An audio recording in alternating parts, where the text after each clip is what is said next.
Assalamualaikum warahmatullahi wabarakatuh. Bismillahirrahmanirrahim. Qala al-muallifu rahimahullahu ta'ala wa nafa'ana bi ulumihi fid dharain amin ya Allah ya rabbal alamin. Law anna ahadakum lamun sayaktosna salah sahiji aranjeun idza roda eta di mana-mana karab itu ahad. Ayatia kana yen ngajima ieu si ahad ahlahu kabojona ahad. Faqala maka ngucap itu si ahad. Bismillahi kana lapad bismillahi. Bismillahi kalawan nyebat jenengan Allah. Allahumma ya Allah jannibna moga nebihkeun Gusti ka abdi sadaya. Asyaitana kana setan.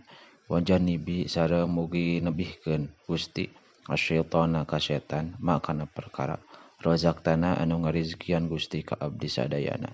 Fa inau mangka sayaktosna kalakuan ieu qadar eta lamun dikersakeun bainahuma eta tetap diantarana itu dua salaki awewe naon waladun hiji budak biza likal waktu dina itu waktu lam yadurruhu mangka moal ngamadaratkeun ka ieu walad saha asyaitanu syaitan abadan dina salawasna.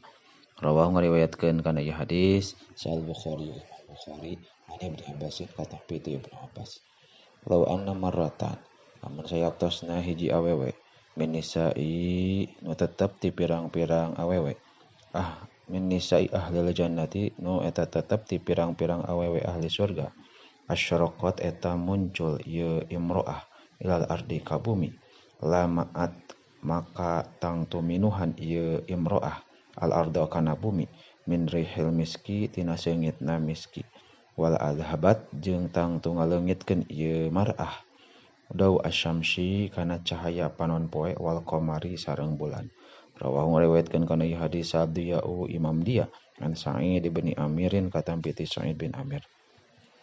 Law anna syararatan lamun sayaktosna hiji kajahatan min syarari jahannam nu tetep tina pirang-pirang kajahatan jahanam bil masyriqi eta aya di masyriq lawajada maka tang tumanggihan harroha kana panasna ieu syaroroh minal maghribi saman jalma bil maghribi nu aya di maghrib. Rawahu ngariwayatkeun kana ieu hadis Ibnu Mardaweh an Anasin katampi ti Sayyidina Anas. Law ya'lamu lamun nyahoeun sa'al mu'minu jalma mukmin maka kana perkara indallahi nu tetep di deukeutan Allah minal uqubati halna tetep tina siksaan ma tomi'a maka moal kasengsrem bijannatihi kana surgana Allah saha ahadun hiji jalma walau ya'lamu sareng lamun nyahoeun sal kafiru jalma kafir maka kana perkara indallahi nu aya di Allah minar rahmati tegasna tina rahmat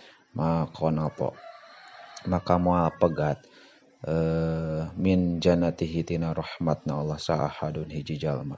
Rawahu ngariwayatkeun kana ieu hadis Syaikhaini Bukhari Muslim.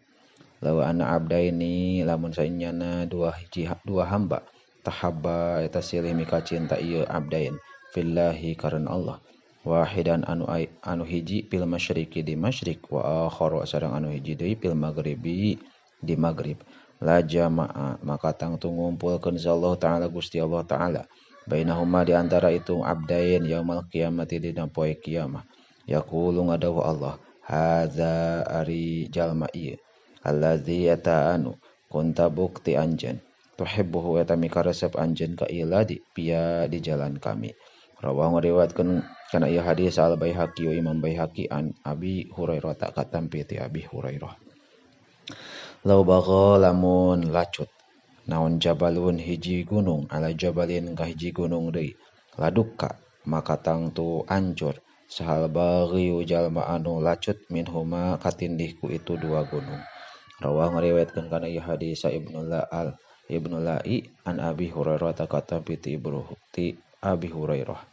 Law ta'lamuna lamun nyaho aranjeun maka kana perkara alamu anu uninga kami ladahiktum maka tangtu seuri aranjeun qalilan halna saeutik wala bakaitum jeung tangtu ceurik anjeun katsiron halna anu loba wala masago jeung moal ngeunah lakum ka aranjeun naon at'amu kadaharan wala syarabun jeung moal ngeunah naon asyarabu minuman. Rawahu ngariwayatkeun kana ieu hadis Al Hakim Imam Hakim an Abi Dzar katampi ti Abi Dzar. Lau ta'lamuna lamun nyaho aranjeun kabeh makana perkara fil mas'alati nu tetep dina jajalu ma masya moal leumpang sahadun hiji jalma ila ahadin ka hiji jalma deui yas'aluhu halna menta ieu ahad ka ahad deui syai'an kana hiji perkara. Rawahu ngariwayatkeun kana ieu hadis An-Nasa'i Imam Nasa'i an Aid bin Umar katampi ti Aid bin Umar.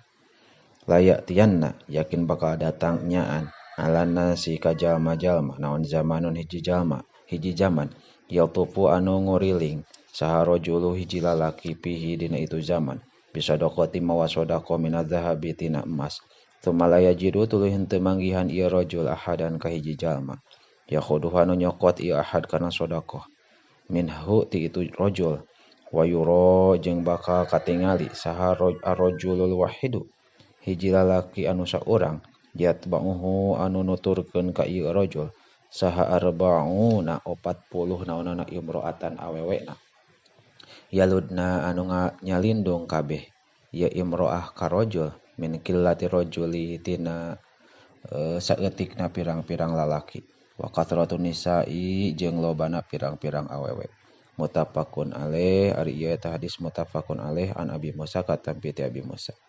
Layak tianna yakin bakal datang nyaan alan nasi ka jalma-jalma naon zamanon hiji zaman layu bali anu henteu perduli saal mar'u hiji jalma bima kana perkara akhoda anu nyokot ieu mar'u minal mali tina harta min halalin naha tina halal min haramin atawa haram.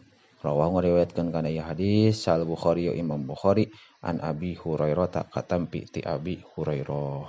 Wallahu a'lam bishawab.